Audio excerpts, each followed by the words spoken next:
Existem filmes que marcam a história do cinema, criam novos gêneros, ditam tendência. E o filme que falaremos aqui hoje é um desses.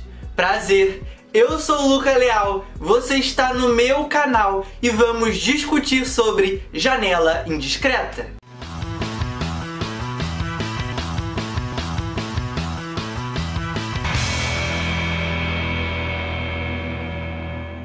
Um fotógrafo acaba se acidentando para tirar uma foto perfeita. Assim, sua perna é engessada e ele fica preso a uma cadeira de rodas, sem conseguir sair do próprio apartamento. Com isso, ele começa a observar a vida dos seus vizinhos através da janela. O longa, lançado em 1954, é do diretor Alfred Hitchcock, um gênio, um mestre do suspense, responsável por outros filmes como Psicose, Um Corpo que Cai, Frenesi e Festim Diabólico. E visto todo o impacto que Janela Indiscreta causou no cinema, é impossível a gente não considerá-lo um dos melhores filmes já feitos. Inclusive tá na minha lista pessoal de favoritos. É um filme instigante e que, como disse na abertura, ditou uma tendência. Hoje, se você abrir, por exemplo, uma Netflix, vai ter vários filmes de personagens que acabam passando por experiências parecidas com o do nosso protagonista aqui em Janela Indiscreta. A gente tem filmes sobre o jovem que está em casa espiando o vizinho e descobre que ele é um vampiro, sobre uma mulher que está em casa, tem agorafobia, não consegue sair e descobre que um crime está acontecendo. A gente tem um cara que tem um padrasto, só que ele está em prisão domiciliar e que não pode sair. Cara, 1 milhão de filmes já vieram e beberam diretamente de Janela Indiscreta. Por sinal, o filme já ganhou até um remake direto lá com Christopher Reeve, que é um filme interessante, mas não chega nem aos pés do original.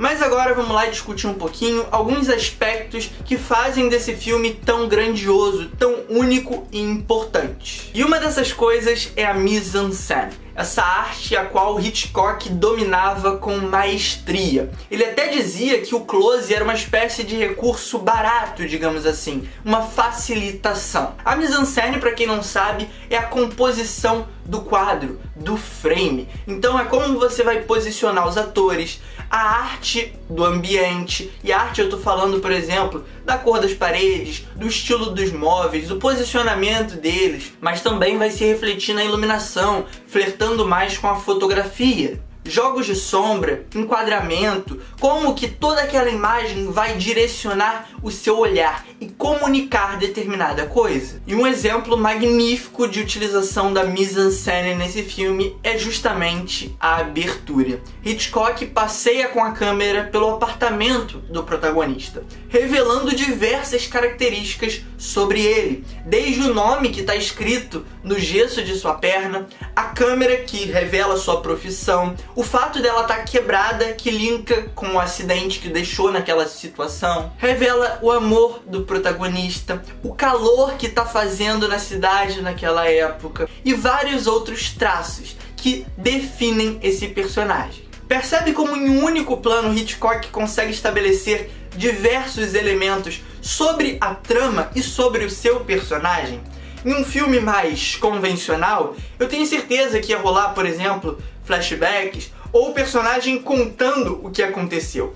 Aqui, a gente não tem nada disso. Um outro aspecto interessante aqui dentro desse filme é o uso da cor ali por meio do Technicolor, trazendo mais saturação, mais vivacidade para aquela vizinhança. Linkando isso aos enquadramentos propostos por Hitchcock, nós vemos a principal inspiração para esse filme: as obras do pintor realista Edward Hopper, que, se você não conhece, é um pintor que se influenciou muito do cinema, mas que também influenciou muito a sétima arte. Existe uma relação de troca entre esses dois. E ele costumava geralmente retratar a solidão no mundo moderno. Então a gente tem vários quadros dele icônicos, como aquele Nighthawks, que virou uma referência para vários filmes, inclusive The Batman recentemente.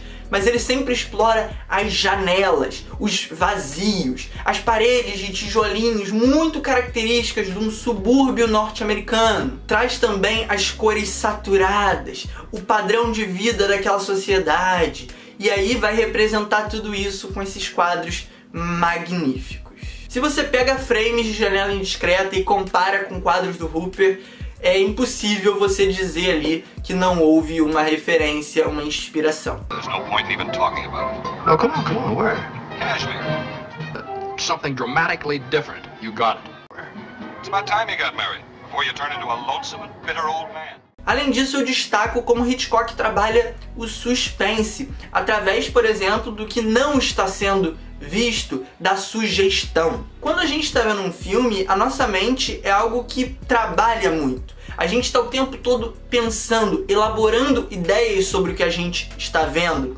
E o Hitchcock sabe usar isso muito bem. Então ele nos instiga, nos provoca. E a nossa mente, cara, acaba projetando coisas muito piores, no sentido de mais violentas, mais brutais, mais surpreendentes do que qualquer coisa que ele poderia ali de fato mostrar. Pensa, por exemplo, num filme de terror. Quando você vê aquela criatura, gera um estranhamento, pode te gerar um medo, mas quando o diretor decide te instigar não mostrando a criatura, cara, acaba sendo muito pior. Pega, por exemplo, o exemplo de Tubarão, um filmaço do Spielberg que por maior parte do seu tempo não mostra a ameaça, não mostra o monstro. Como protagonista nós temos James Stewart, que tem um interesse romântico com a personagem da Grace Kelly. Inclusive, que dupla, que potência, são dois grandes nomes da indústria cinematográfica, principalmente naquela época ali nos anos 40, 50, e trazem pra cá toda essa carga, toda essa potência que elevam, é claro, o status do filme. Tem o Hitchcock ali que traz uma grife, mas esses dois reforçam ainda mais isso.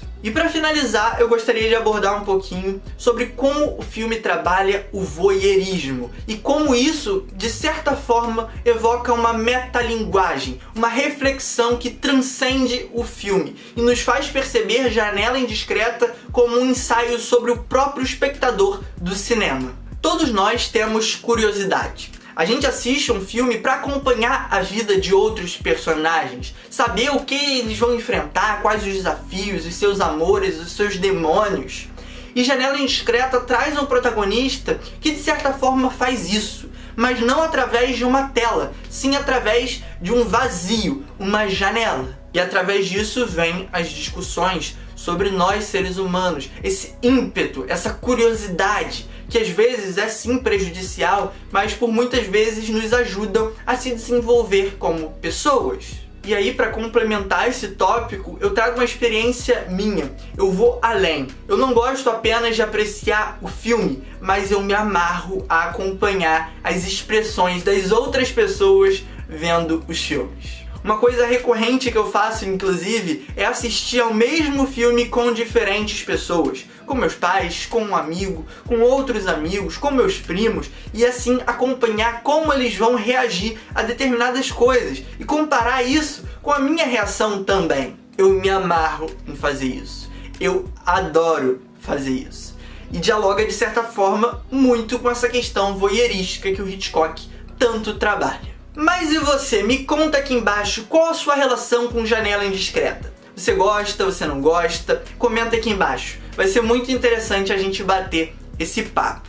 Além disso, deixa o like e se inscreve no canal, ativando o sininho para receber todas as notificações. Sempre que eu postar um vídeo novo, você vai ser avisado. Me ajuda muito e também te facilita. Compartilha também com todos os amigos, manda no Twitter, no Instagram, no Facebook, manda pra geral, ajuda muito a impulsionar o canal.